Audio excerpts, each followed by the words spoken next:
favourites to win beat Donegal later game here today, and both sides go into that game next week. After a defeat, there'll be a lot at stake, and certainly it's going to be down after this game, because I know the expectations were much higher than they would certainly put in a big performance. That they would be close to Tyrone, but not just blow them away. But great credit to Tyrone for that. 12 different scores now for Tyrone today. He just laughed at me. He had a bit of bad luck in the first three. They have 4 of their starting defenders on the score sheet.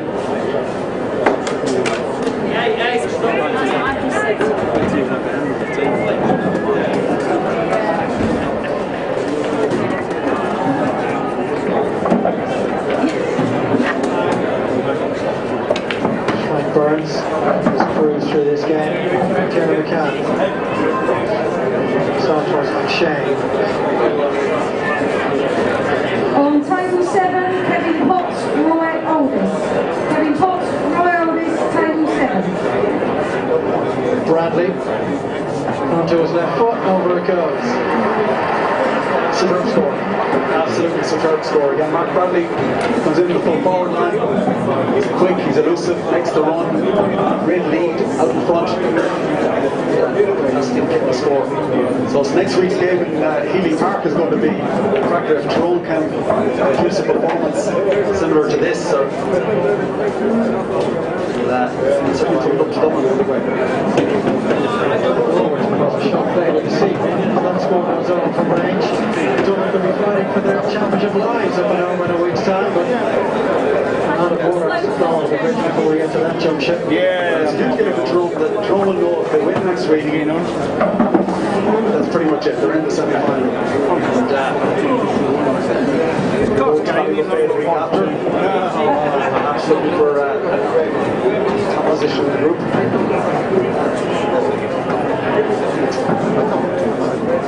But they're building nicely after that loss to Monaghan early on in the championship.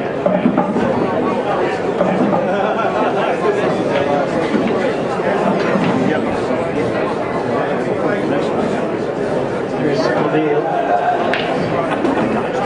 Bradley, inside it goes to Rory Brennan. Brennan's brought down. I think the scoreboard will continue to take over. We talk a lot about Tyrone's power, but what's really impressive today, and what impressed me, is that players in possession at pace are still able to execute a skill at a high level, whether it's like a little evasion skill, it might be just a swerve, maybe a sidestep. Peter Hart is one of his best exponents of the spin away from a player, and they're all skills that these players have developed at a very young age, and now are able to perform under the pressure, the time and space pressures of a big championship encounter. That has allowed them to take on those common defenders at times and just get away from them and create scoring opportunities. The black card shown to David Murray, so he leaves the field. For Roscommon, that means that David Murray misses the next game. It's his 3rd black card in the season. He's had, I think, 2 in the league. And this is a 3rd, so that rules him out of next week's game against Donegal. That's a big loss for Roscommon. David Murray is the vice captain. Very, very solid defender. 5 minutes of additional time we go. This as soon as possible. On table 3, the fight event, Glenn Jackson, Phil Leary. Glenn Jackson, Phil Leary, table 3. If you can fetch your score sheets for the top desk, please.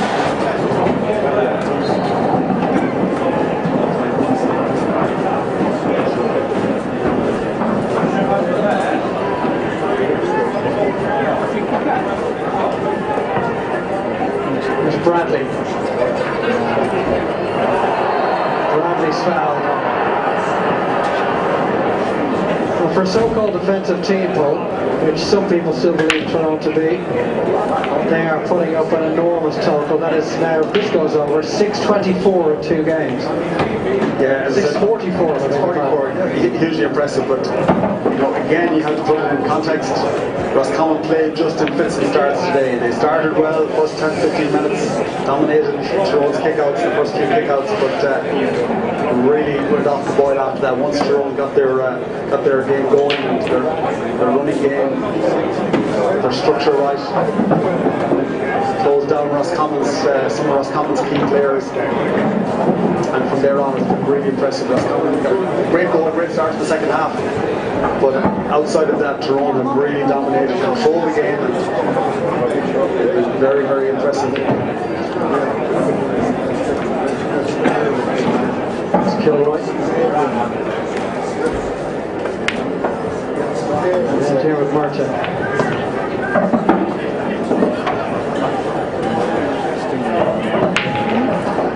Roscommon will be back here in a couple of weeks' time to take on Dublin. So we still with the fate in their own hands, where they will be hugely overwhelming underdogs going into that game, regardless of what happens over the next fortnight.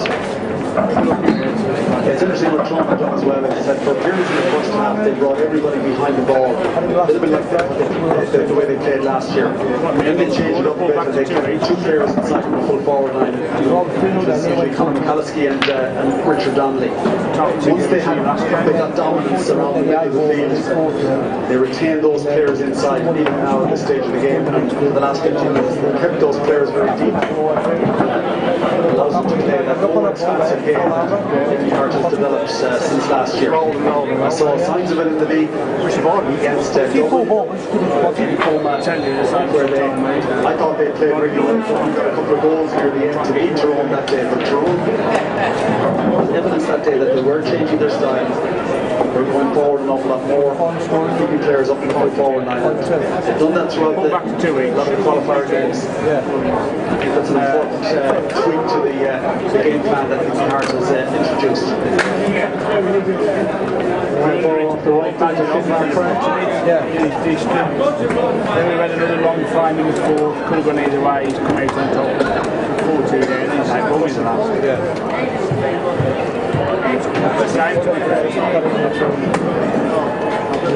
Williams came into this game hoping to set themselves on the path to a first All-Ireland semi-final. 27 years before we played. Well, the last time Roscommon reached that level. The next 2 rounds was a long way from that at the moment.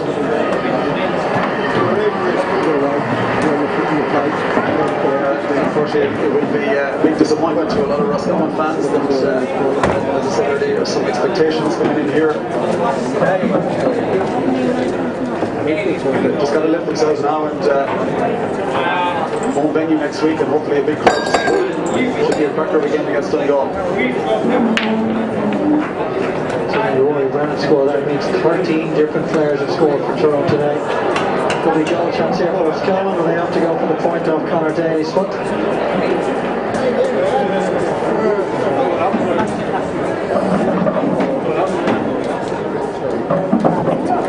Remember my first match It's not a bad tally for Roscommon. They've won a lot of championship games. Mickey Hart managed to. I've got a yellow ball in the pocket, it's got 4 red reds and supply the black in. Anyway, in the end, I've got one in the corner, the black is 2 shots. We can see the top 4 on 2. Right, made a shot. Awful shot. The 4 perfect shot. Well taken. We had to where it's gone, the black, it was already beside it. Matty Donnelly hasn't scored today, which is unusual, but he was on the ball 48 times. Sorry, he did kick it back he's been on the scoreboard, on the ball 48 times. Yeah, he's cleaned the table, and he picked all the balls up, Richard Donnelly's almost doubled his overall championship tally. Because he was even with more today. I forgot if he wasn't Calvin Gavin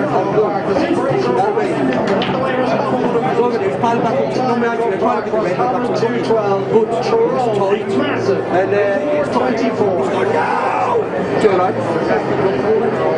Mickey Hart just going on to congratulate his players after that very comfortable and very convincing win. Not the game we wanted to get going with the race. Not the game we expected either. Obviously, before the game, you know, it could maybe go to a 7 or an 8 point game. The two systems sort of were played last weekend and came into play again. But 2-12 to 4-24, I don't think anybody in the country, including the rookies, could have predicted that. It's a phenomenal scoreline, and then obviously it sets it up for goal really well. They've not to lose next weekend against Dublin. They're at home, so that's going to be very, very feisty now, and they're fighting for a place in the semi-final on the back of the line. It's a great place to be for Grove. Yeah, 30 different scores for Tyrone. Peter, were you happy with that performance? Oh, you've got to be happy with that. So we wondered beforehand what way it was coming. Was going to approach it. I was surprised by the fact that they went for it, because when they do go for it, that has been the outcome, on a number of occasions. So, but from a Tyrone point of view, there wasn't the same sloppiness as there has been for the past 2 or 3 weeks. They were more clinical. The way they were going towards the end of the game, the game was over, but the players wanted the ball, they wanted to score more. So it's got to be positive. Slowly but surely they're getting there. The real test is next Saturday. Big test coming up, James. Limped past me, got over Carlo, not so good against Cavan. The modest score for the story behind that was how poor Cork were. Can we scratch all on that and say after this performance, Tyrone are absolutely in the mix for a place in the semi-final? Oh, no question. We're in the Super 8, and we're 424 past the team, another team in the Super 8. You know, we talked about there were sloppy periods to run against, but there's a build, and you know, Mark Bradley coming back in, some of Richie Donnelly, you know, hit form today, scoring 1-4, some of their inside passing, it'll add to their confidence, or add to what they're trying to do, you know, even though it was easy with some of the defensive displacement was common, but that scoreline on top of the previous scoreline, on top of the build, and that mentality will all build now, and Tyrone are in a strong place. I'd say they're just hopping off the ground next weekend. Yeah, and Ross Common, they did manage to get those 2 goals, too easy for them for Tyrone. But for this Ross Common side now, how difficult is it going to be for them to come back and raise the goals here now, sort of the quality that Tyrone brought to the game offensively, and for some of the goals as well, you had 3 and 4 runners. I think this might be in here. The options for the man in the ball was just staggering at times. But that's your question, Rachel.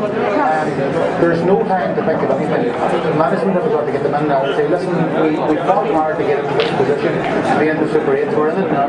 We've shipped the heavy defeat here, but the bottom line is we've got now to just dust ourselves down and get ready for Donegal next weekend. That's the only thing that they can do, and you'd like to think that's what they will do, because what you don't want is sort of a repeat of this next week, and then some of the teams, you know, a gap between the top teams and the other teams in the Super 8. I think that's number one. What Kevin said before he gets into the dressing room already needs to move down. You know, because they have a huge game in Hyde Park next weekend, and he needs to already set the tone before there's any early anything happening, because that was an absolute annihilation out there. Everyone's going to be down. So the manager has a huge role now to try and bring that team up. They're already prepared for next weekend as soon as he walks into the dressing room. If there's any positives or pluses to take, obviously, and we highlighted them and spoke about them at the top of the programme, and it was the Merters, and it was that terrific goal coming in the second as well. Yeah, no, listen, the huge footballers, the reality is they weren't allowed to play tonight. Tyrone set up in a certain way, they had to play through them, they found that incredibly difficult. But I thought from a coaching point of view with Ross Common, Tyrone and all the players, and I think that picture we're just watching now, Tyrone and all the players in a central position. And in terms of Ross Common breaking them down, I thought they could have played with more width at time, and they could have gone earlier at time. Sometimes they haven't got anybody inside for a point of attack to go long. So when you're playing against a back defence, you need, like Kildare, you need a huge amount of movement and runners off the ball. You need to play with width, and you need to be able to go early, go long and go early. And they didn't really have that, and they were sort of forced to do the same thing all the time. That was sort of recycle the ball and wait for the right opportunity. And you just need a wee bit more against these top defensive teams to be able to break them down. Okay, well, let's take you down at pitch side now, get a little bit more reaction. Senan Connell has been watching the game for us. Senan, of course, the atmosphere building, the second part of the double header getting underway very shortly. But in terms of this game that you've just seen now, were you impressed with Mickey Hart's men?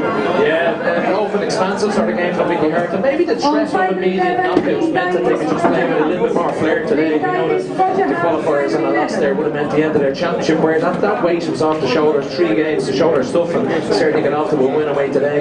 The angles of running, the width that they showed, I just noticed Peter Hart and Colin Cavan in the first half just starting to the Hogan stand sideline and the Cusick stand sideline, giving them width, not even watching the ball, just giving a lot of width to that Tyrone attack, and that's something that maybe we haven't seen before. I know the lads said a couple of long balls in, maybe that they got lucky, but certainly just even to try that move one stuff was also impressive. And the line, as I said, Gavin Devey showed energy in the line, and just an all-around excellent performance, and certainly energy from that Tyrone team. In terms of man of the match ratio, Richard Donnelly finished off with 1-4, but I think he did a lot of damage, obviously early on, but later on in the game he got that goal when it was, maybe not in the mix anymore. But for us on the sideline, Niall Slutton was phenomenal all the way through. He got a goal in 2 points, 19 possessions, 1-2 from 3 shots. He got 2 turnovers himself in the tackle, so excellent performance from him, which I could have picked a number of players from Tyrone in both the first and the second half in terms of how well they played. Alright then, for now, thank you very much for that. So Niall Slutton, the air man of the match, he's been speaking to our reporter Devey. Niall, this Tyrone team is getting better every week. Would you go along with that? Oh, definitely. I suppose we're just kind of making a good progression there. Like, after the month of defeat, we want to get back, get it back into the swing of things again. We've done that with a couple of wins, and it was a good performance today, and sets us up well for the rest of the games. The first Super 8 game, what was the message from you guys then facing into the Monaghan? Because they're pretty free scoring when they're on form. Is that Roscommon? Roscommon, sorry. Roscommon, I suppose we need our dangerous team. We've seen it against Galway too as well, but we treat this game as a knockout game. Just every game when they come in now is a knockout game, and I think that's a very good mentality to have. You're working so hard, a lot of possessions for yourself. Bench coming off doing a huge job as well now. Yeah, no, it's a full squad, and full credit to everyone. A lot of players working really hard and fought through the pitch and everything, so we've got a wide range of options there, and you can see we're getting a lot of scores from defence and also throughout the forward line, as well. But we know that to keep going, and next week's going to be a massive test as well. Big turnaround, Dubs in Oma next weekend, massive game. Yeah, looking forward to it, and again it's great to have home advantage, but we know it's going to be a step up, so really looking forward. That's what you play football for, really. Niall, well done. You're the air man of the match. Michaela Dowd from Ayr is here to present you with your award. Congratulations, Niall. Well done, Niall Slutton. Congratulations on this game. We will be featuring next week on Sky Sports. I want to go back to some words Conor McCalliskey said after the win over Cork. He said, after half-time, we wanted to keep our foot on the pedal, something they had been guilty of not doing. They scored first in the second half, but and then the Smith goal may have been jittery. How did he weave his way through so effortlessly? It was the perfect start from a Roscommon point of view. If they wanted to do something in this game, how did he get free? In the first half, he wasn't in the game for him, but I'm just going to take you back before the players in the middle actually go for it. Paddy Hampshire here is marking Enda Smith, and again, maybe there's a lack of communication, but Paddy ends up jumping for possession, and as you can see, he ends up on the ground. Now Enda Smith is free to make his run. He's got a steal on Paddy Hampshire, and at this stage, you would think still an opportunity for Tyrone to shut it down. That Tyrone are in trouble, and it's this man at this stage. Normally, you would expect Colin Cavan to read the situation very well. He's got a full view of all the Roscommon players in Russia. He decides instead of going to Enda Smith, he thinks this man Tiger Rourke is a threat instead of picking up Dan Russian and Enda Smith. So his initial tackle didn't work. At this stage, Enda Smith still has a lot to do. Take a look at the amount of Tyrone defenders that are around him, all around him. Maybe if he hadn't scored, his teammates alongside him would be questioning what he was doing. But just like he did last week, what a magnificent finish. From that angle, he's got to hit it low, he's got to hit it hard, he's got to hit it to the corner, and a perfect execution of that. But with skill and a great start. It did, and it was followed quickly by a point for Roscommon. You'd think that Tyrone may have been rattled by that, not a bit of it. And this calmness that they showed in the face of this Roscommon comeback would have been pleasing for me. Well, you look to your goalkeeper right away for a response, and you can see what Tyrone are doing. They've got everybody in the centre. When Niall Morgan is looking up. This is a target man there. Look at all the acres of space out on the wing. So you want a goalkeeper to be calm. It's also huge because of all the discussion around the one-day side, and obviously big drop from the T20 side in that last match. Exhales around the void there, so just too valuable a player in the one-day setup, especially batting with this man.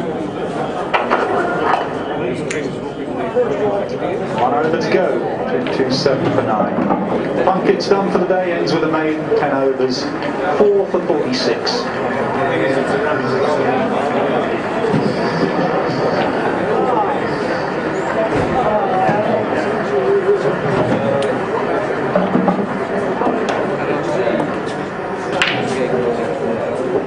In the 11th over, brilliant catch from Joss Butler. He got into the wickets early, full of confidence, bit of a strangle down the leg side, to use that slope, a bit too straight on that occasion, but gets the desired effect. Then as Devey finally having a go towards the end.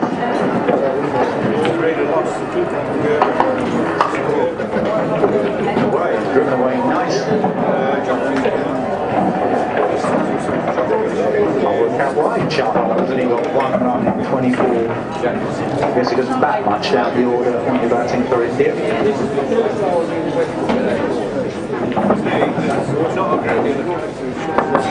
Checking the fielding, Johnny Bairstow touched the boundary behind him.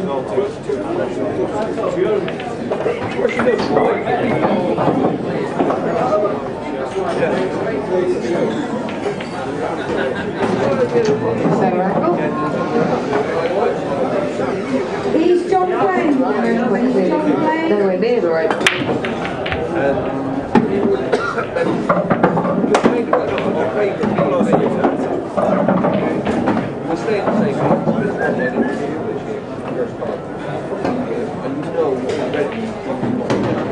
Willie's ready.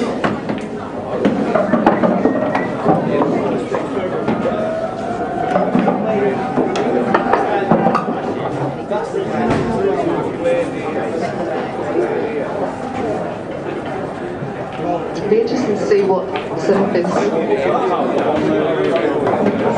Lords will provide for the test match. Remember 2014, the wicket was pretty much the same colour as the outfit for day 1 against India by day 2 and 3. So completely there.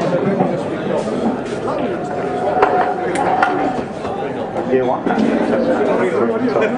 No, it means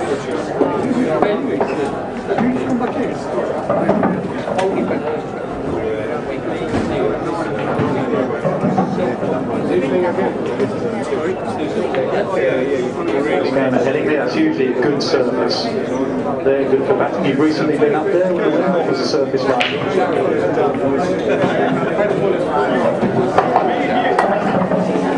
Chipped away for 2.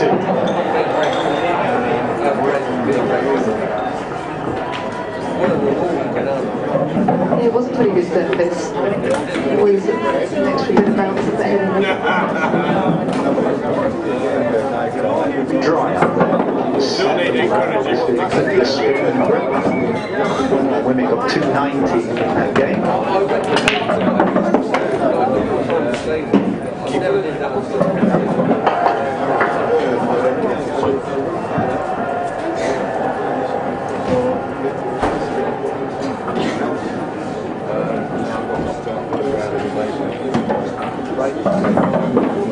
No one's going to be more frustrated than David Woodley right now. You have 1 job. Run rate pushes up to 273 required. Edge, and they'll go away for 4. And he's really frustrated now, David Willey.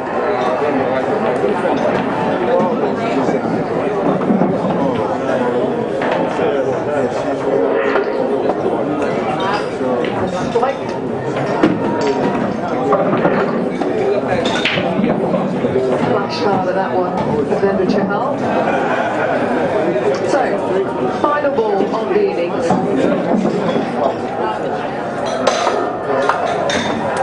Hits it, long on is there, and it ends in the hands of Ben Stokes. And David Willey has his second. He has had a really good day with bat and ball. In fact, England have had an excellent day as they did in the T20 series. After a drubbing in the first game, they've come back hard in the second and levelled the series. Many felt that England perhaps too short at the halfway stage. Picked up wickets early. Showed that actually it was a tough pitch to bat on. Norman held on to Adil Rashid for a bit of time. It's the key wicket of Virat Kohli in the middle there. Moeen Ali picking up that one. A bit of a joint effort from all of the bowlers. He's Gary Sherwood. Gary Sherwood just completely on up. Stephen Marriott, Julian The wonderful day for Joe Root. He was 100 on what was a tricky surface. The glue that kept the innings together. Important knock from David Willey at the back end as well. Stephen Marriott Helped them up to that total of 322. What it means is that England take it to that final game up at Headingley. Top score of 46 from Suresh Raina. The early wickets of the openers, Sharma and Dawa, got England into the game. Virat Kohli looked dangerous while he was at the crease. He was dismissed LBW by Moeen Ali. And MS Dhoni never really made it a match. 37 off 59. 6 bowlers used for England, 4 for 46 from Liam Plunkett, the pick of the bowlers. But David Willey produced the beginning of the innings with 2 for. Confirmation of this win for England then. They posted 322, a fabulous knock from Joe Root. Kuldeep Yadav was in the wickets again with 3 for 68. India managed 236, so England win by 86 runs. Important victory to take this to the decider at Headingley. He's Gary Sherwood in the room. He's Gary Sherwood. Well, quite a bizarre end to that one-day international, but England won't mind. They have levelled the series. Tomorrow is Worcestershire against Yorkshire and the Vitality Blast. The third and deciding game between England and India is on Tuesday at 12. And coming up next on the main event will be the Athletics World Cup. And don't forget the Open is at 6:30 in the morning on Thursday. You'll see a lot of Tom Cruise on Sky Cinema. Bye to those watching on the main event.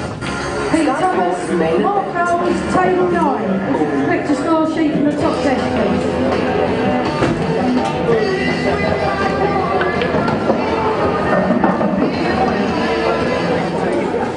New intelligent technologies, new design.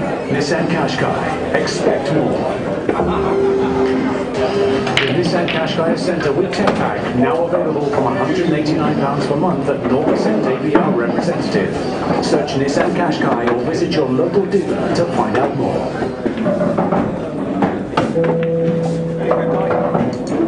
We came in to stay in touch with friends. And we got to know the friends of our friends. Then our mum, our ex, and our workmates joined in to wish us happy birthday. Then we discovered our uncle used to play in a band. We realised he was young ones too. We found out he was just like us. And just like that, we felt a little more connection to the world. We didn't go into clickbait, spam, fake news, and data misuse. That's not okay.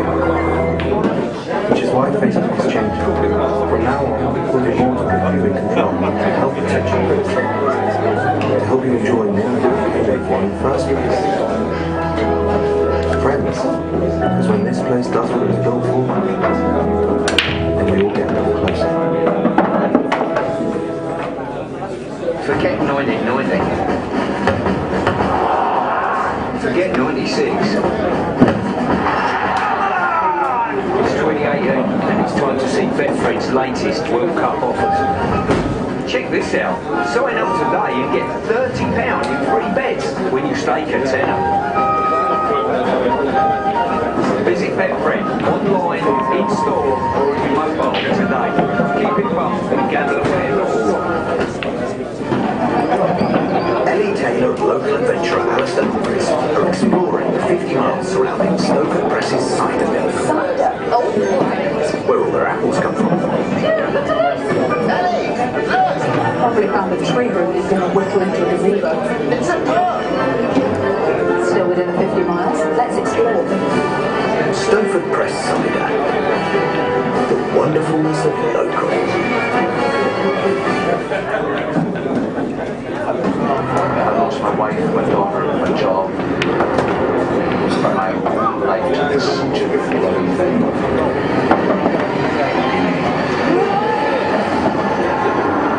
The series Stanley's Lucky Man, Friday at 9 on Sky.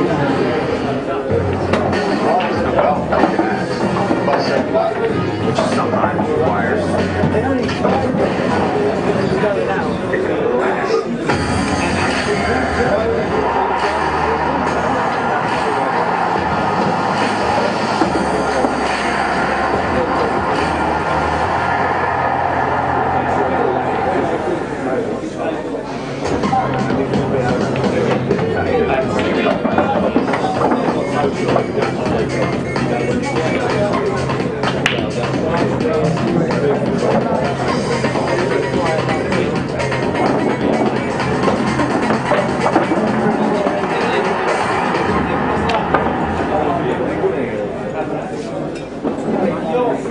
This summer, we've once again witnessed the power of sport to unify and expand across huge parts of the nation. Millions have come together over the last few weeks in a celebration of sport and scenes of joy reminiscent of the Olympics of London 2012. And so it is fitting that we open the 2018 Athletics World Cup right here at the scene of that heady summer of British achievement at the greatest athletics venue in the world, the London Stadium.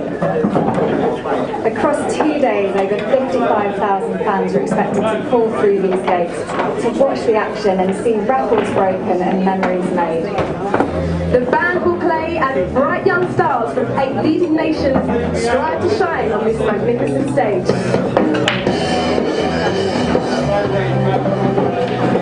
Although there will be the individual prize money awarded, the Athletics World Cup is all about the team and the Platinum Trophy.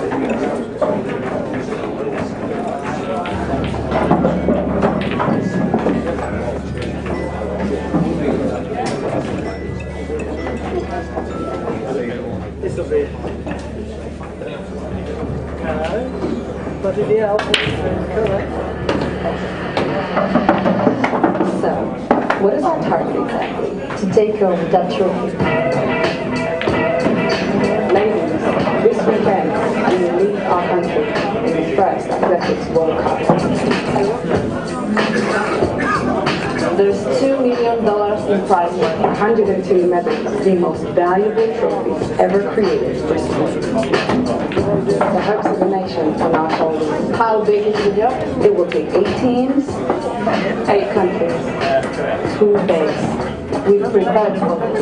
Okay, everybody, let's get started. Counting down. 3, 2, 1. Game on.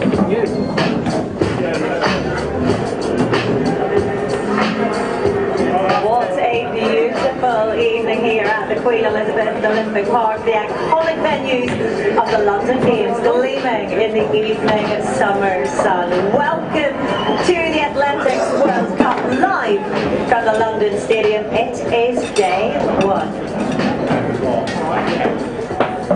What a setting, what a wonderful evening, and what a fantastic few hours of athletics we have in store for you. We will have teams all around the stadium bringing you up close to the action. Speaking of close, look at where our studio is, practically within touching distance of the track. And joining me in the studio for the next few hours is a former British #1 sprinter James Ellington and Olympic bronze medalist in the javelin Goldie Sayers. Welcome to both of you this gorgeous evening.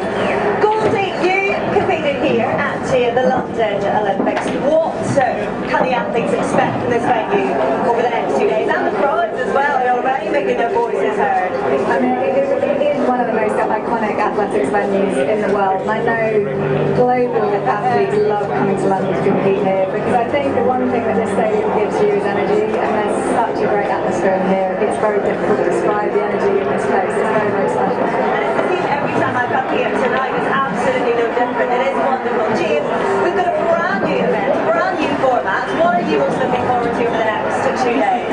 I'm looking forward to new athletes that maybe the public haven't heard of, to take this opportunity to grasp it and enjoy it. I think, as Goldie mentioned, the energy in the stadium is amazing. We're going back to the Olympics, it's kind of British crowds. Here's Gary Sherwood in the room, please. Gary Sherwood. Let's hope so, certainly. Well, as I said, it is a brand new event with a new format. Wondering what it's all about? Well, here's the display it all. It's Jeanette watching. The Athletics World Cup features the top 8 nations of the 2017 season. Female captains. Every nation competes in 34 track and field events. Finish first and earn your nation a maximum 8 points. Last, just 1 point. There are no heats, just one chance, so make it count. Each athlete is chasing individual medals, a share of $2 million, and the Athletics World Cup.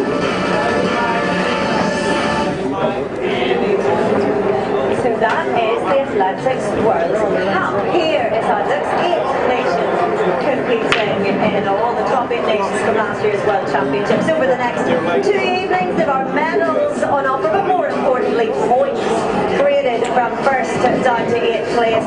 The team with the most points lifting the lucrative platinum trophy worth £1.5 million in prize money over the next 2 days. Let's see how that money then breaks down. The winning team from the Athletics World Cup will walk away with £340,000. Second place just over £300,000, and still not a bad couple of days for whoever finishes in 8th position. They will walk away with £75,500. So here is what we've got coming up this evening. We start with the women's hammer and the pole vault. Already underway. Holly Bradshaw is in action in the pole vault. And we have the world record holder taking on this year's top thrower in the hammer. Later, we'll see the world and European indoor champion Andrew Posey in action in the sprint hurdle. Then in the second part of the evening, we continue the mix of men's and women's track and field.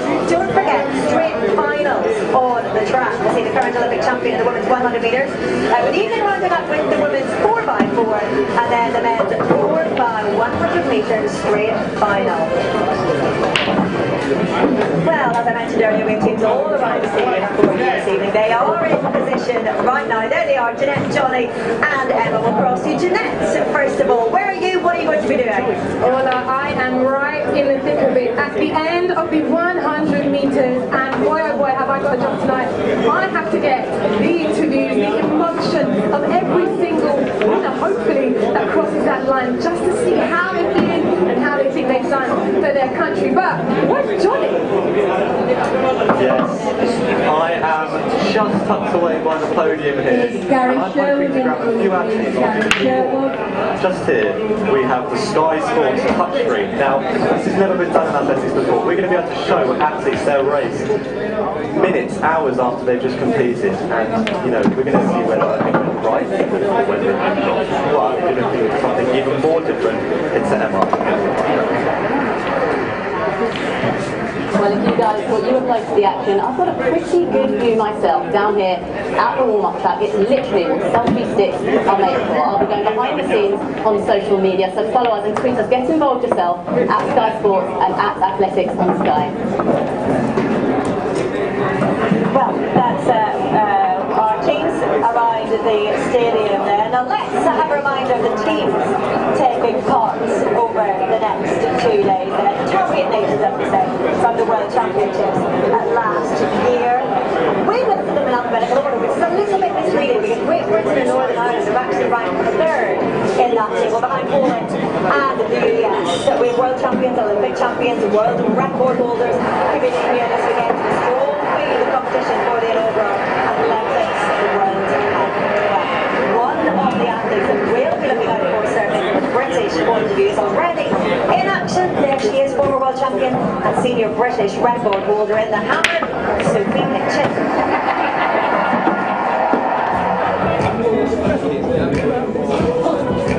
Looking back on it, it's amazing. It's a real high point in my life, in my athletics career. I've been in a couple of competitions now that the world records have set. It's amazing to see it, and amazing to see, you know, over its sneakers for the first time. London 2017 was an amazing experience again, being back in the Olympic Stadium and things where I did really well in 2012, and off the back of an Olympic medal, I think I put a lot of pressure on myself wanting to be, you know, back up there with again. Is Andy Shaw and Martin Curtis in the room? Andy Shaw and Martin Curtis. I'm disappointed like that. I've had some good competitions, some not so great competitions, and I think kind of that's how the series can be. In September we changed my technique because we feel like this is the best way for me to go further and to compete with everybody else. So we felt like this was the right year to do it, and you know it came around really fast. Going into the Commonwealth Games, it was really difficult too, and you know I was throwing really well, but this didn't happen for me that day. I'm a better athlete than I was in 2016, so that's, you know, it's motivation to keep me going forward. Putting a number or a distance or a number of medals or whatever on the table, it kind of just limits you in a way. So I don't really have a limit. We'll just see where it takes me. Well, let's hope it takes it further than the World Championships in this very stadium, which is a disappointment, and this time on a medal last year. Here's who she faces. Some stiff competition in world record holder Anita Blodacek, and the best in the world this year, Diana Rice. Now here was Sophie Hitchin's second round throw.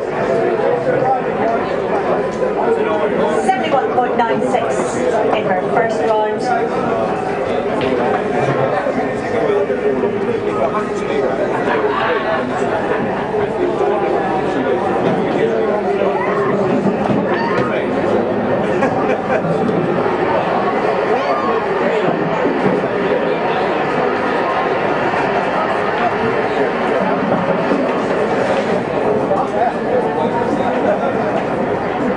Well, I can't quite see what her throw was there, but she looked happy with that one, Goldie. How do you rate that throw?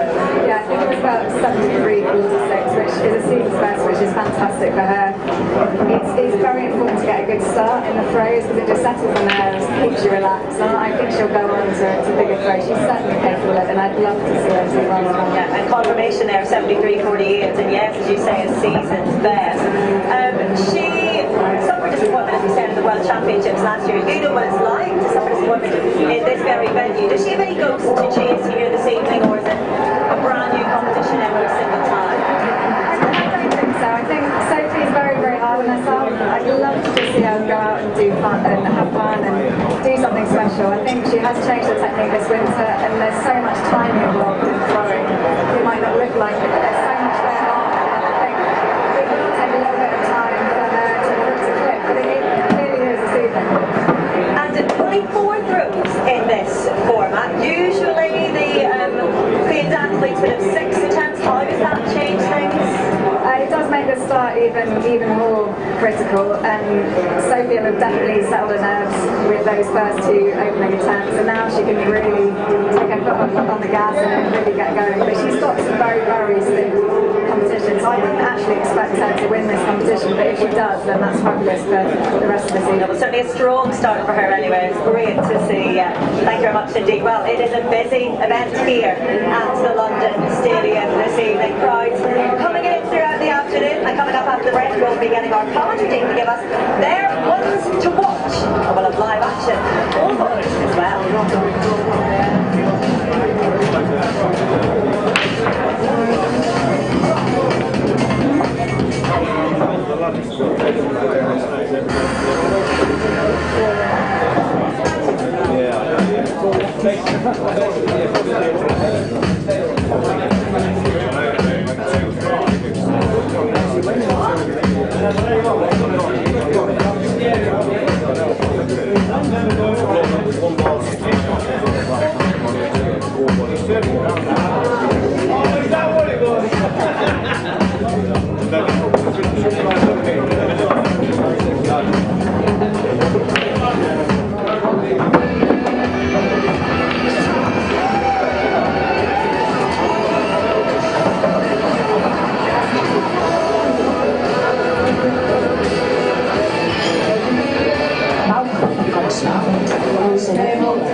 Energies Paris Mobility Scooter for 1,000. Sorry, Billy, go back to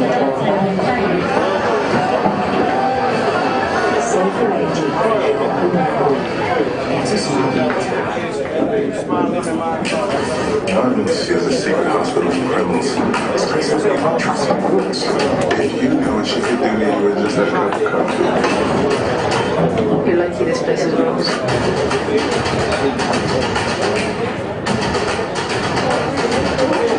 Visiting hours are never. You might want to buy some scented candles. It smells like summer breath in here. Hotel Orthodox in cinemas July 20.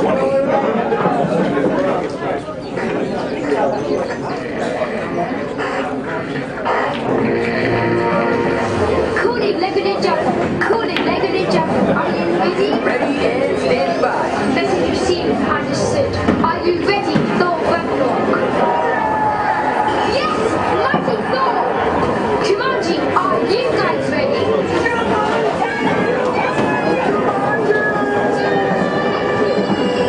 Star Wars: The Last Jedi, are you ready?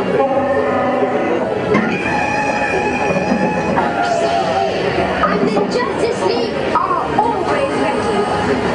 Looks like we are A-OK and ready to go next. Star Wars: The Last Jedi. Ready whenever you are. Sky Cinema. Amazing movies on demand coming this summer. This hero has a life-threatening condition. And another truth. And leave the country. I'm sure you're talking well while you're in just keep it to yourself.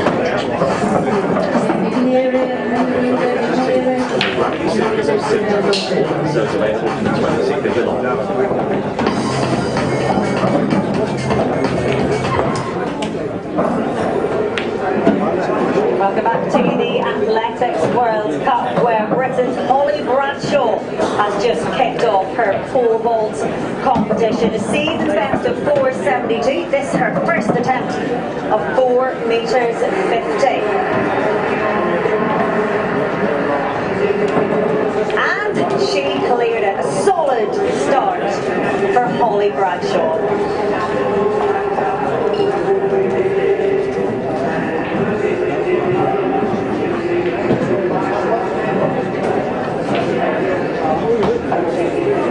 What we have got over 250 athletes from the top 8 nations in athletics competing here over the next 2 days. We've asked our commentary team to select their ones to watch.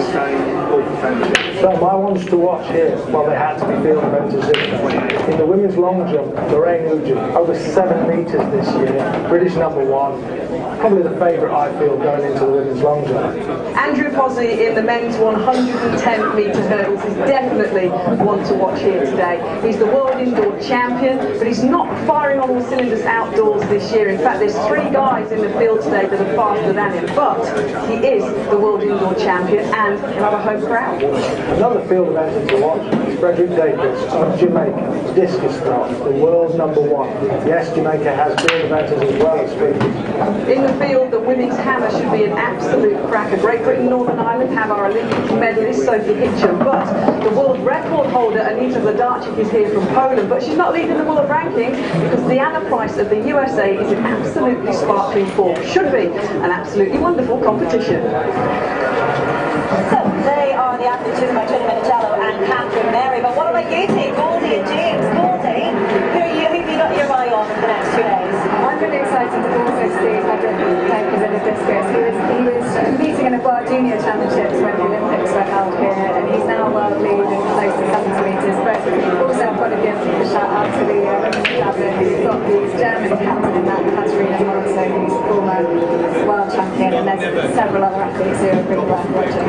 James, what about you? Who have you got your eye on? I think I have to go with Tony. I think it's very good. She she won the British title, she went jumping at 7 metres and she was really close to that British record. So if she can execute on Johnson London, may see a British record. No, that would be wonderful, wouldn't it, see a British record here this evening. We mentioned Sophie Hitchin already, but what about Andrew Palsy as well? He's taking part in the 110 metre hurdles a little bit later. What can we expect from him? Well, I mean, he had a disappointing Commonwealth Games, but he is a world indoor champion, so he should take a lot of confidence into the season. I'd love to see him run well here, because I think that will set him up for a fabulous European Championship later in the summer. James, what do you think of the chances? Getting off good way to work. Andrew Palsy and Andrew Spring, he's a sub-21 second 200 metre run for those guys who don't know. So, I mean, for him, it's just the barriers. If he can get over the barriers, he's always going to run a pretty good time too. Let's hope so. Well, it has been a busy week for the athletes building up to this, the inaugural Athletics World Cup.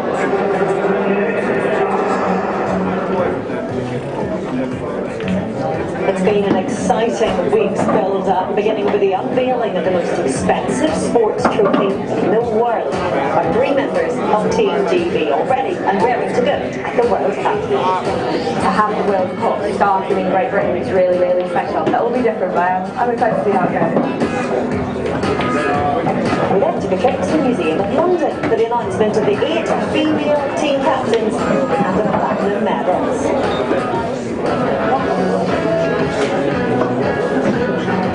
The final media day brought athletes from multiple teams together the day before the event and gave the South Africa captain Karina Horn the chance to receive her captain's medal. Yeah, everybody was just in the race. We can perform really good and we can surprise ourselves. Well, that was the build-up, and here's what they're building up to. The women's pole vault and the hammer already underway. The men's triple jump due to get underway very shortly, and then at 8 o'clock we've got the first track event of this meet, the women's 400 metre hurdles and the men's 110 metre hurdles. Sure to be a highlight with Britain's Andrew Palsy in action. Don't forget, for all of these events, just 4 attempts for the feed athletes instead of the usual 6, and no heats for the track events. It's street finals. It is sure to be intense. And we mentioned that mixed format, but I think it's worth revisiting because it is something that is very unusual.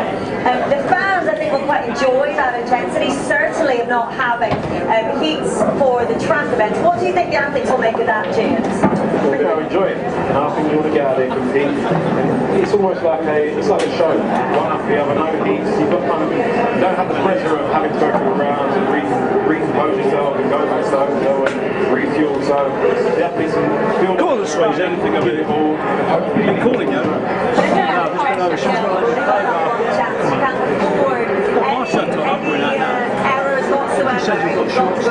Yeah, I mean, there is that. These will fit you and Julie. One race. These won't fit you. I'll stretch them. Not good.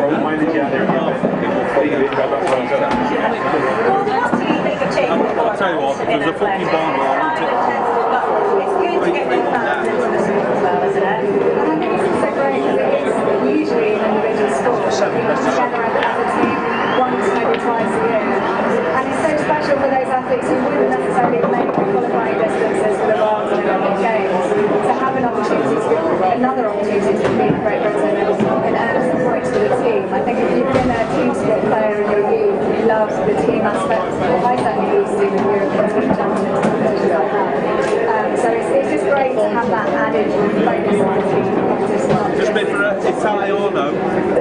Any good? Well, we have action already underway here, of course, at the London Stadium. The women's hammer currently. We've got Anita Vlodarczyk, who is the world record holder. So stiff competition indeed for Sophie Hitchin.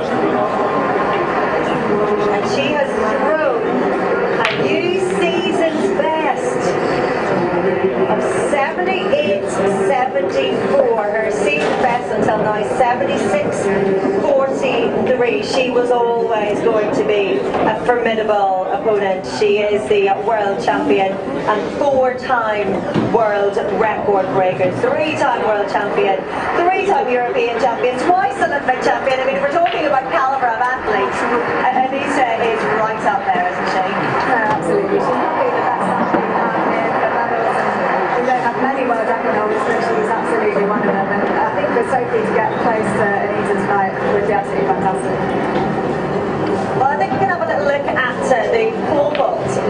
jump as well. That's the other event that's currently underway. And coming into this weekend, the Frenchwoman Ninon Guillaume-Romarin may have been the favourite with the top jump of the year. She's at a 4.73, but Katie Naziot has been by far the most consistent this season with 4.72, 4.71, 2 4.70s. Holly Bradshaw, though, is the next most consistent of this field.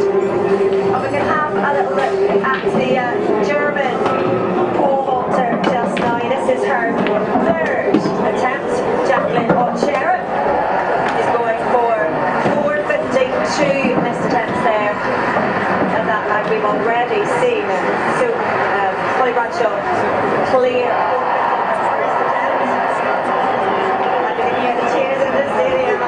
Because Bradshaw's just had another successful jump, but this, Jacqueline Otchera, her last third attempt at 4 metres 50. Is Andy Shaw, Martin Kirby in the room, please? Andy Shaw, Martin Kirby. Remind you, Goldie, when you're building up to this in a field event and trying to compose yourself. She made it. It was worth the wait. I think you're generally just maybe thinking about one technique and visualising in the sense that Jason Godberry in the room, please. Jason Godberry. The key in field events is not to think. That's quite incredibly difficult with an atmosphere like this, hearing your feet. I mean, I can hardly hear myself thinking here. Here we've got the Holly Bradshaw. This is her first attempt at 4.60, so far clear 4.50 with her first attempt. And as I said, she is one of the most consistent in this particular field this year. Just composing herself as well here, Goldie. A little bit quicker, though, to get started. Come on, Mason. She's again miles over that height, so she's looking in fine form and rhythmically, technically, I think the timing is looking so good, which is really exciting for her. Yeah, absolutely, and as you say, she cleared that really quite well. That augurs well, you would think, for the rest of the evening. I think we can go back to Jacqueline Otchera of Germany. This is her next attempt now. And clipped the ball ever so slightly, but she did it, and they're absolutely delighted. It's a solid start to this pole vault so far, isn't it? No, I think the conditions are going to help tonight. Wind in the pole vault, people don't, I'm not sure they understand quite how hard it is carrying a 12-foot pole when it's windy, because you're trying to control it without having your arms used to control this very long pole. So it's very silicate, and so that definitely benefits the pole vault athletes. Yeah, it's absolutely still and absolutely perfect. And I have to say, a really, truly fantastic atmosphere in here as well. I hope you can hear that at home and get a sense of the flavour of the fans in here, because it really is making it incredibly special indeed. Now, coming up after the break, we've already heard from Tony Minicello. He will be looking at TG's captain with a live triple jump for you as well. Andy Shaw, Martin Kirby. John Leach, Terry Hunt.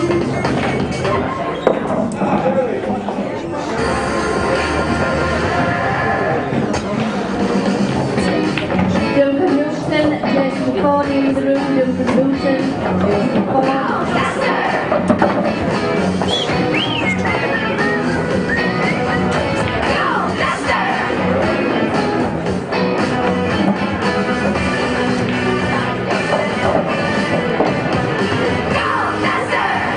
Dacia Duster for $9,995. Dacia, you do the maths. To carry, let's go! Hit the ground now! I need to make a call. Yeah, we got roads left. Can't time. I can fix all the nose. Should be tired that cup.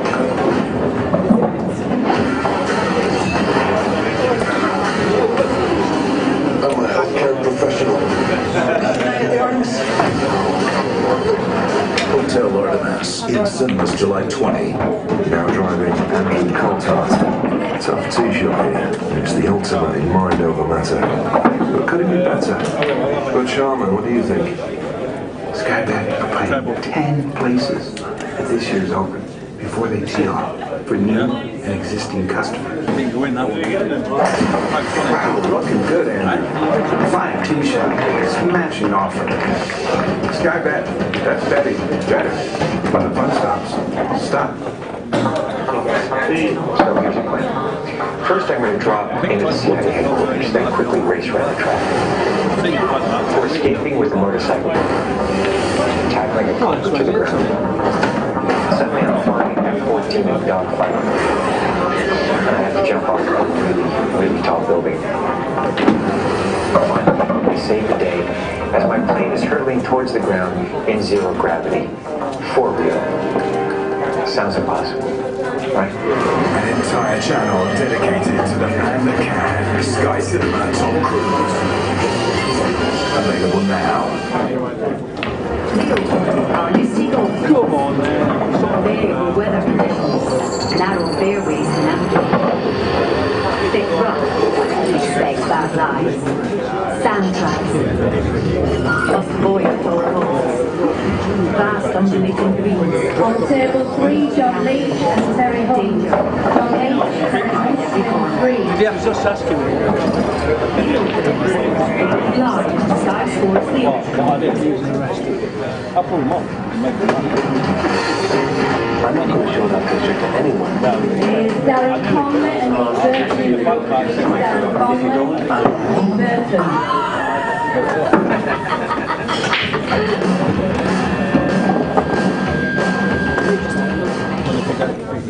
Is John Burkett in the room, please? John Burkett.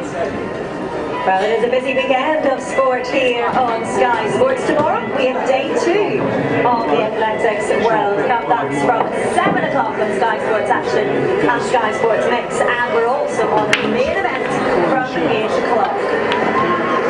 And later tonight we have boxing in store. It's International Fight Night as Zuga takes on Fielding. That's from 10 p.m. Sky Sports main event. Ian Moffat and Ralph Bloomfield. Today, one note of the Athletics World Cup, and we can head now down to our touchscreen reporter Johnny Peacock, who's with a man who knows a thing or two about this sport, Tony Minicello.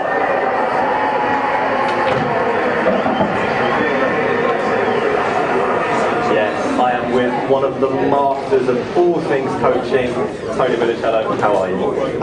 Wonderful. After an introduction like that, how are you? Now, let's talk about one of the great British hunters this weekend, Anthony Captain, Lorraine.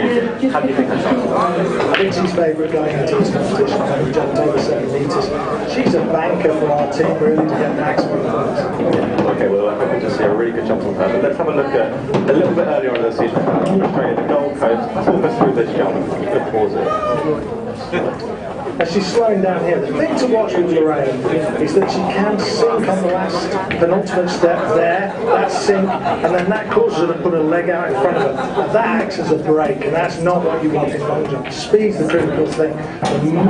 The amount of speed you can carry when you get off the board, that's really what you want. That's what gives you the long distances into the sandpit. Well, obviously she did a much better job in Birmingham, like you said, just over 7 metres. Talk us through the difference here. Here, fantastic conditions, great weather, much like we've got here today in London. But again, runs much better on the runway here. Again, that usual slightly rocky style, but don't worry too much about that. And as she's coming in, her eyes are taking over, she starts to sight the board. We're looking for the penultimate step here. There, much less sink. Her foot then is much better underneath the hip. She's pulling it back underneath her. And that causes her to carry much more speed into the long jump here. And you get that 7 metres over 5 jump. Phenomenal jump. Oh, that was an incredible jump. Let's hope to see a little bit more of that from her today. You're just watching that video there, James. You said that you believe it will be all down to timing, really. Correct. I mean, with any jumper, Lorraine's going to be in the same shape she was at the national championship. So it's going to be about hitting the ball, nailing the ball, there's time to sit, making sure her hips are not being directly underneath the position. get the maximum power out of the car as far as you get into the pit. And this comes between the National Championships and the European Championships. What's the idea? Is there an idea? Do you try to keep the momentum going? Ease off a little bit. Yeah, some way carrying competitions into the major championships. I'm guessing that's what the way the race is. It's not an event where you kind of go back to back. Where you kind of conserve some sort of energy and kind of be training to the edge. So John Burkett in the room, please. John Burkett. If you were watching that, you pointed out 2 centimetres over the British record. So close, but is it so close and so yet so far? Hopefully not. I think the barrier of 7 metres would have been a big one. Sherwood, So she's just got to make up another 2 centimetres. But she's got great domestic competition, which is why I think she's jumping so well, because you have to.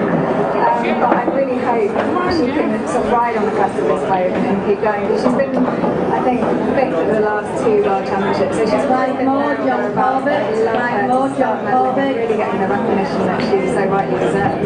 Yeah, I'm sure the crowd would dearly love that as well. But one thing that she and the other jumpers here over the next 2 days will have to contend with is a very unusual long jump and triple jump pit. It is 1 metre above the ground because the seats in this stadium have been reconfigured for football. So this allows the fans to be able to see the competition. I mean, you can see Jeanette right there. Jeanette, how much of a distraction could that be for the athletes? I don't think it's a massive distraction. Again, like I say, it's about 1 metre off the ground and about 2 metres across. And I just had a quick chat with Nathan Douglas, our British jumper, and he said it's very bouncy. So I'm assuming it's something that's going to help them along. It adds a bit of atmosphere. This back straight is actually healing. So it's a good thing, it's a new thing. But like I said, we'll see how the results pan out with this new change. I'm very glad that Jeanette said that she was talking to someone. I thought she was going to say she had a go on it with those heels. I thought that would have been very impressive. But let's have a little look at the hammer, which is just coming to a close. It'll be the first event to finish at these athletics. This athletics World Cup. Thirdly, at the moment, Alexandra Tavernier, the French thrower. She has finished in 3rd, so she makes up 6 points for her World Cup in front. This is her best throw.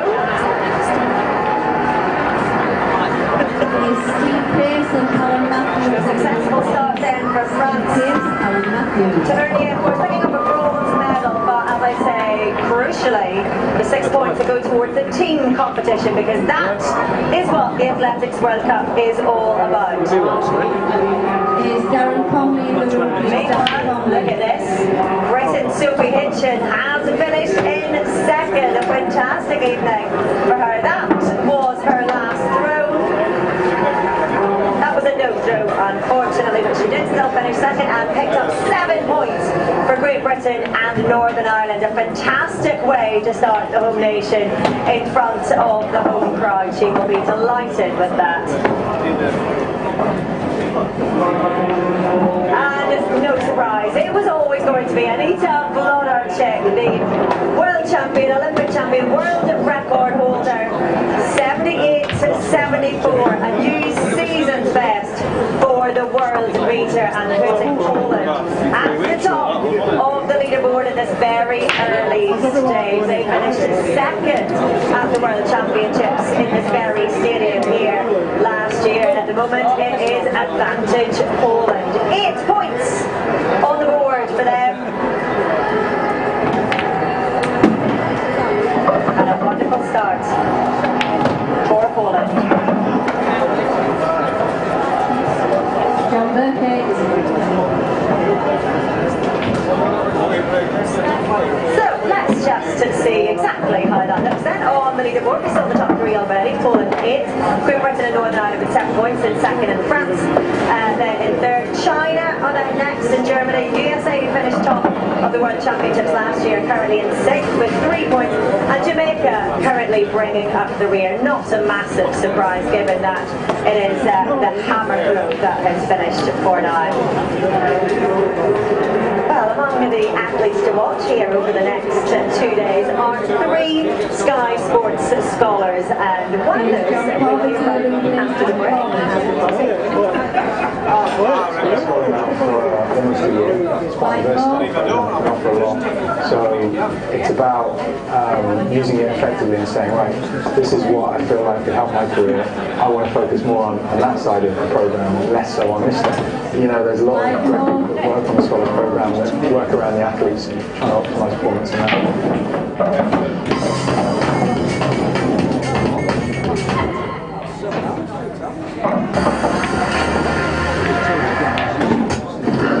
What do we do now? Isn't it obvious? Just look at this Bentley offer. What? I found an amazing offer. Take a look.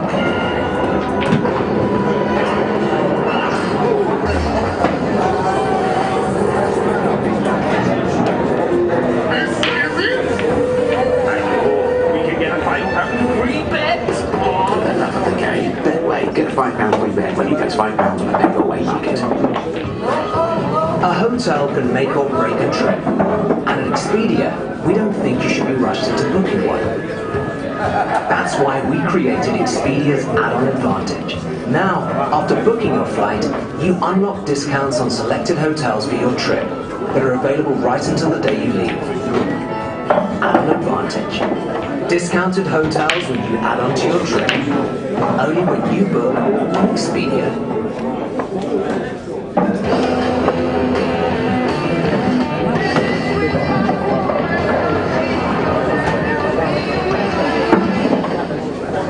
New intelligent technologies, new design.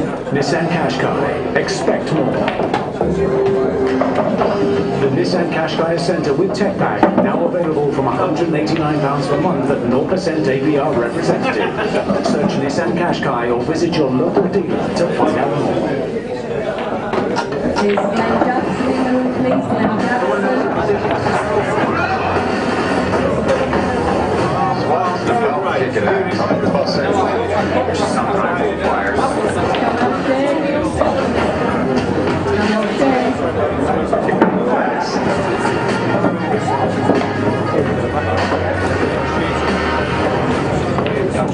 Brand new SWAT, Sunday at 9 on Sky 1. And if you missed Hondo and his team in action, episode 1 is available now on Catch Up TV. On table 13, Ben Jackson and John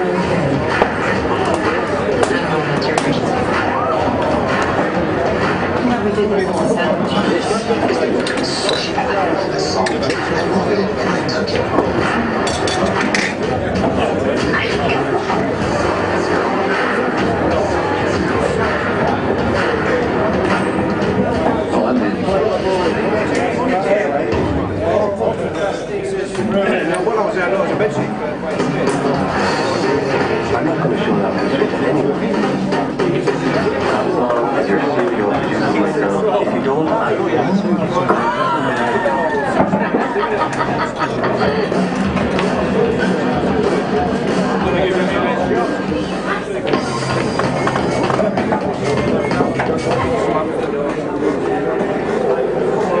It is the perfect evening, not just for athletics, but for the fans as well. They've been pouring into the London Stadium and enjoying a little bit of the local culinary offerings as well, cooling down into the evening sunshine. This is the World Cup, day 1 at the London Stadium here in British.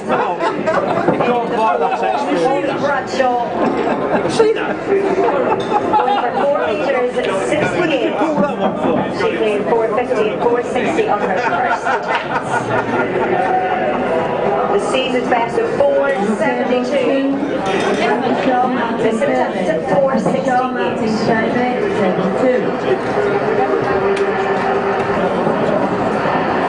She's making this look easy, isn't she? Only Bradshaw, one of 3 athletes so far to clear 4 metres 68. She's having a great, very solid start to the Athletics World Cup. We have one event already wrapped up. It was the women's hammer. That means that we have points on the board, and currently it's Poland who's leading the World Cup standings with the maximum of 8 points. We're just looking at Great Britain and Northern Ireland with a fantastic World Cup success opportunity. Did you think you'd hear that this weekend? They are on 7 points with Jamaica currently bringing up the rear, but as I say, just one event in, so plenty more to be competing for this evening and tomorrow. And here is what's on offer for the rest of this evening. We've already seen the women's pole vault, the men's triple jump. It's also now underway, and the first at 8 o'clock. That's the 400-metre hurdle, and we're all looking forward to the men's sprint hurdles as well. Andrew Posey in action there. And then we've got the men's high jump, the women's long jump, the women's 1500 metres. 1500 metres, incidentally, the longest distance of any of the events at this World Cup in the current format. And then we finish off with the 2 relays, the women's 4x4 and the men's 4x1. Now this is one of the few venues, really, which has really entered into the national psyche, the collective memory, if you like, of a wonderful weeks of sport 6 years ago. Whether you were watching from home or you were lucky enough to be here in the stadium, we were all on our feet, cheering on the heroes of London 2012. The one man who was at the heart of one of our biggest reasons to cheer, and very special memories of the London Stadium. London 2012, Jessica Evans-Hill's first Olympic Games. I remember being in the warm-up area, and I thought I'd sneak outside and have a little look at what the crowd's like. And normally, on the first day of a heptathlon, it's usually about 2 men and a dog. But firstly, every seat was full. It was absolutely packed. And at that moment, I kind of thought, whoa, this is different. I just thought to that, I just turned around, look, it's really packed up. It's full of 80,000 friends. They've all come to see you do well, they're all wishing you well. They go through the line in lane 1, lane 2, and they got to Jessica Evans in lane 8. And you couldn't hear it. You could not hear the announcer. The crowd just roared to such a level that you couldn't hear it. And you saw goosebumps stand up on the back of your neck and all the way down your spine. It was like, whoa, this is an incredible stage. 800 metres, to be honest, most of the room was probably done by then. It was nerve-wracking. It was just, don't make mistakes now, don't break early, don't make mistakes, and just go round. The way she responded, she couldn't hear when the athletes came past, the athlete was coming out because of the noise of the crowd. And it worked in a wave. It worked in a wave, so the crowd noise changed. So wherever she was in the stadium, the noise was louder. You could feel this wave carrying the athletes around. And then to finally cross the line. So give me a long Well, it really is a special day. It's a cool day. You didn't have the greatest of 2012, did you? Ruptured your elbow during competition. And as we were chatting earlier, you still have incredibly fond memories in this venue. I think it's just the energy in here. I mean, I tried to compete. I broke the British record 3 weeks prior and beat everybody coming in.